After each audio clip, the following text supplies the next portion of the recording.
Hello, I am Dr. Amitabh Banerjee, an epidemiologist. Today we will discuss about life beyond COVID. The COVID pandemic evolved through the three stages of gunas as mentioned in the Bhagwad Gita.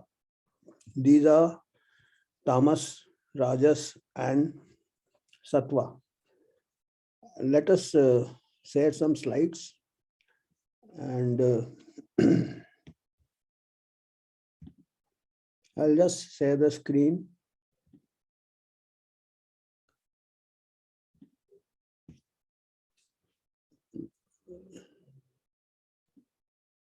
And life beyond COVID, what are the challenges in healing a fractured society left in the wake of the pandemic?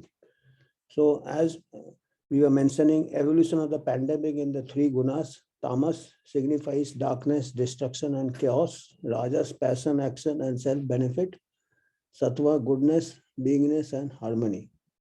So these are the teachings from the Bhagwad Gita. So Tamas symbolizes darkness, destruction, chaos. The pandemic of panic started. The pandemic of panic spread faster than the virus, and we had the worst of authoritarian from China and worst of market forces from the West. Lethality of the virus was grossly overestimated.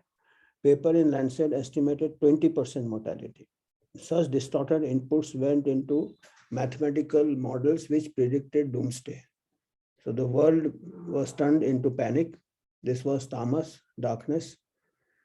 That as a result of this panic, there was passion without any logic, without action, without any method, and selfishness. Stage of blind passion, logic and science were suppressed. This has been brought out in an editorial in BMJ, how the science got politicized and corruption took over. Blind race towards the virus, chasing it at all costs, fractured society. Violence against elderly women and children increased. Elderly quality of life deteriorated because of social isolation, and increase in death in the poor to save lives of the rich. This is also a commentary in Lancet. Now, to move forward, the Sattva is the stage of goodness and harmony. Sattva holds the key to life after COVID. One has to restore science, logic, courage to face COVID-19 and other future pandemics, ability to keep eyes on the ball. Who is this? This is a Nari contractor who removed his eyes from the ball, blindly ducked into a bouncer. Griffith and Hall were the feared fast bowlers of West Indies in the 60s. Nari contractor was the Indian captain, and out of instinct, without keeping the eyes on the ball, he ducked into the bouncer and ended his cricketing career.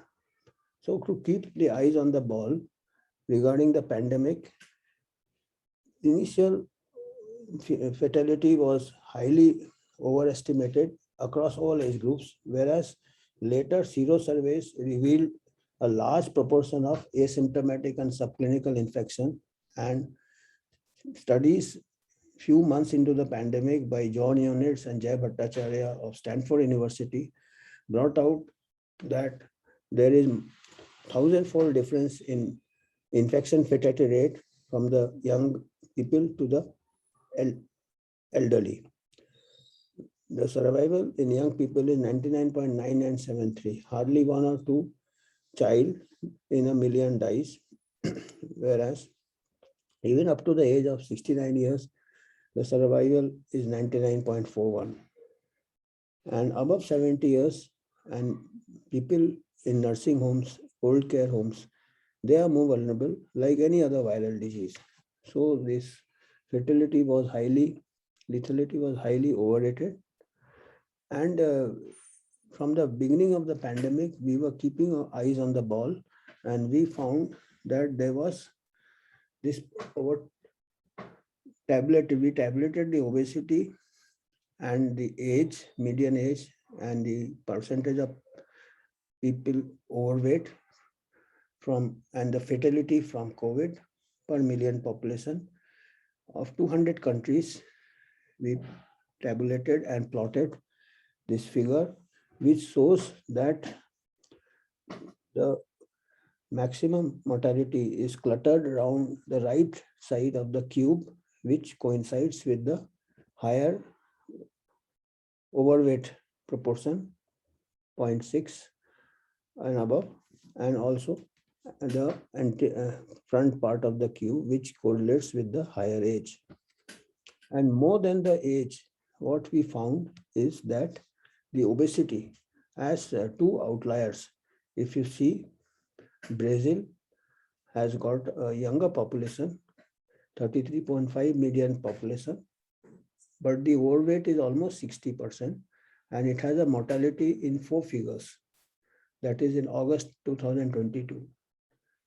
Whereas in Sweden, of course, Sweden is also a country which did not have lockdown, and its mortality is same as other European countries. Where Japan is interesting. Japan has the highest age, 48.6 median age, but the overweight is just 27%, less than half of the Western countries, and it has got a mortality per million in 3 digits. And we see that this the last column is the vaccination coverage. The African countries are the least vaccinated, but they have also lower rates than the most vaccinated Western countries. And in Africa also, South Africa with a higher mortality with a higher overweight percentage has got a higher mortality in South Africa. So these are the Japan, 297 is the mortality from COVID per million, and 48, which is much less than the 4-digit figures in the European countries with lesser age, and Japan has got the higher age. So the obesity is coming out as a bigger factor. And South Africa also, obesity is high. And so obesity is coming out as a bigger factor. So when we are tackling earlier we used to teach that obesity is a risk factor for non-communicable disease. So now we have to teach that it is also a risk factor for communicable disease. The vaccine paradox is many countries like Japan, Thailand, Malaysia, Korea, the cases we expected to decrease after the vaccine rollout. The vaccine did not live up to this expectation. And there's also a study by researchers from Harvard University. They compiled data from 68 countries and 2947 US counties. They found no correlation at population level vaccination with trends in COVID-19. Quite a sobering finding. So we also see, this is the Japan. It was this red semicircle indicates the mass vaccine rollout somewhere in March, April 2021. And if you see the left side, this was the rate, new cases, hardly any new cases. And after the vaccine rollout, there are increase in cases. So this is quite clear. And even deaths also. If you see the left and right side, there are multiple spikes in deaths after the vaccine rollout. So either maybe this requires further investigation, maybe new variant, or the vaccine effects wanes after some time.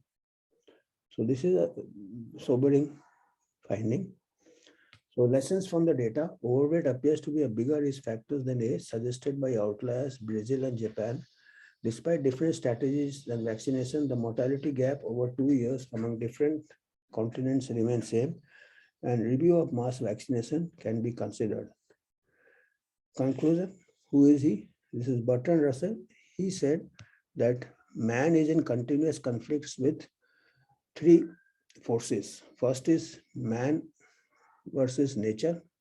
which we can take as the environment, infections, animal kingdom, and as we should, a good batsman sees the fingers of the bowler before the ball leaves the hand.